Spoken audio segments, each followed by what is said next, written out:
का, लेकिन उसके बावजूद इलेक्शन कमीशन ऑफ पाकिस्तान ने प्रेसिडेंट साहब की जो सेक्शन 57 के तहत ऑर्डर था उसको भी नहीं माना। तो इस सिचुएशन में अदालत ने समझा कि ये ज़रूरी है, क्योंकि रिप्रेजेंटेशन जो है, रिप्रेजेंटेटिव असेंबलीज़ जो हैं वो किसी एड हॉक बेसिस पे नहीं चल सकती। इसलिए अदालत ने कहा कि हम ज़रूरी समझा कि हम इसको डे टू डे केस को सुनेंगे और इसका जल्द फ़ैसला करेंगे, क्योंकि ये मामला ज़्यादा देर लटकाया नहीं जा सकता। जो मेन क्वेश्चन अदालत के सामने है, जो अदालत ने अपने ऑर्डर में भी लिखा, आज दोबारा उसको रिपीट भी किया, वो ये है कि आइन में किसने ऐलान करना है इलेक्शन का। इलेक्शन 90 दिन में होना है, सवाल ये है ऐलान किसने करना है। इसके ऊपर अदालत बहस सुनना चाहती है। इसके अलावा जस्टिस अतर मिल्ला साहब ने एक और सवाल भी उठाया।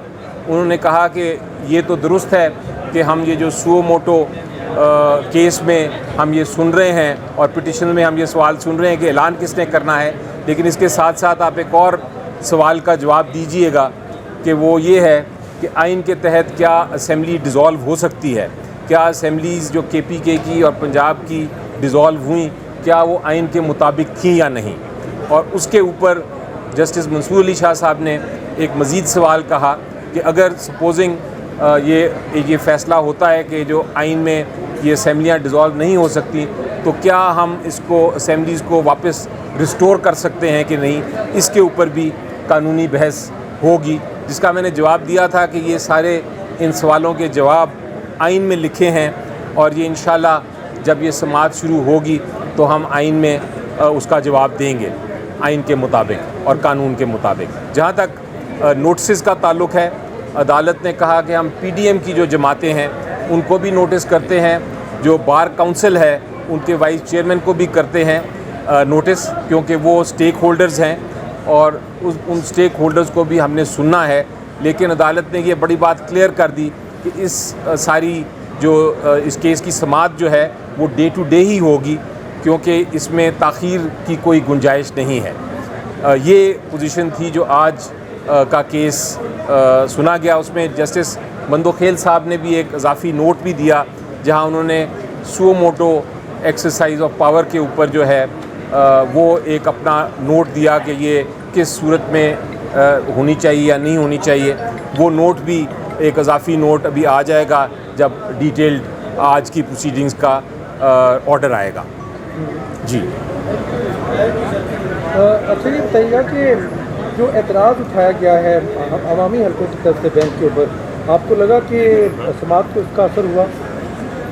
जी बिल्कुल नहीं, क्योंकि अदालत ने तो अपना फ़ैसला करना है। 9 मेंबर बेंच है, हर जज अपनी अपनी सोच रखते हैं और ये सारा, चूँकि जिस तरह चीफ जस्टिस साहब ने अपने ऑर्डर में भी कहा, ये सारा जो केस है ये एक शॉर्ट पॉइंट है और आइनी पॉइंट है। इस पे आइन और कानून की तशरीह है, उसकी इंटरप्रिटेशन है, उसको ही फ़ैसला करना है। तो कोई भी जज बैठे, इसमें किसी को एतराज़ नहीं होना चाहिए, क्योंकि फ़ैसला आइन और कानून के मुताबिक होना है। आइन में आर्टिकल 224 मेरी नज़र में बहुत ही वाज़ेह है, बहुत ही क्लियर है। वो कहता है कि इलेक्शन को 90 दिन में होना है। अब अगर इलेक्शन अनाउंस किसने करना है, उसका ऐलान किसने करना है, सिर्फ ये सवाल है। और अगर ये तो हो नहीं सकता कि कोई ऐलान ना करे और 10 साल तक आप एड हॉक बेसिस पे एक केयर टेकर गवर्नमेंट को चलाएं और इलेक्शन ना कराएं, तो किसी ना किसी को तो ऐलान करना है और अदालत ने यही फ़ैसला करना है कि किसने ऐलान करना है इस इलेक्शन की डेट का। हुकूमती वज़रात जो बयान दे रहे हैं कि बाज़ जो जजेस हैं उनको हमारी केसेस से दूर होना चाहिए, तो क्या आप समझते हो कि ये फैसले में जो शामिल है बेंच में तनाज़ा हो जाएगा? जी देखें, कोई मुतनाज़ा नहीं होता। सबसे पहले अहम चीज़ तो ये है कि ये किसी जमात का केस नहीं, ये अवाम का केस है, क्योंकि अवाम ने इलेक्शन में जाना है। और अगर कोई जमात भागना चाहती है इलेक्शन से तो वो मौक़िफ़ अपना पेश कर दें, उनके पास अपॉर्चुनिटी है और वो इसको डिले करने की कोशिश तो कर रहे हैं और स्टेटमेंट्स दे रहे हैं, लेकिन आके अदालत में ब्लैक एंड वाइट दे दें पब्लिक के सामने, ताकि पब्लिक को पता चल जाए कि इलेक्शन से कौन भाग रहा है और कौन नहीं भाग रहा। जहाँ तक इतराज़ है किसी जज के ख़िलाफ़, वो इतराज़ात होते रहते हैं, ऐसी कोई नई बात नहीं है। लेकिन ये सवाल ये और इसका जवाब वो जज साहब खुद ही देते हैं اگر کسی کے خلاف کہا جائے کہ آپ ریکیوز کریں، آپ نہ سماعت کریں کیس کی، تو وہ جج صاحب نے خود ہی فیصلہ کرنا ہوتا ہے.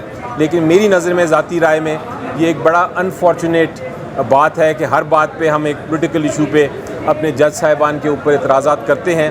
ایسا ہونا نہیں چاہیے، اور کوشش یہی ہونی چاہیے کہ جو بھی عدالت ہے، جو بھی بینچ چیف جسٹس صاحب فارم کرتے ہیں فارم، اسی بینچ کے سامنے بحث کی جائے. آئین میں جو لکھا ہے اس کے اوپر فیصلہ ہو جائے گا.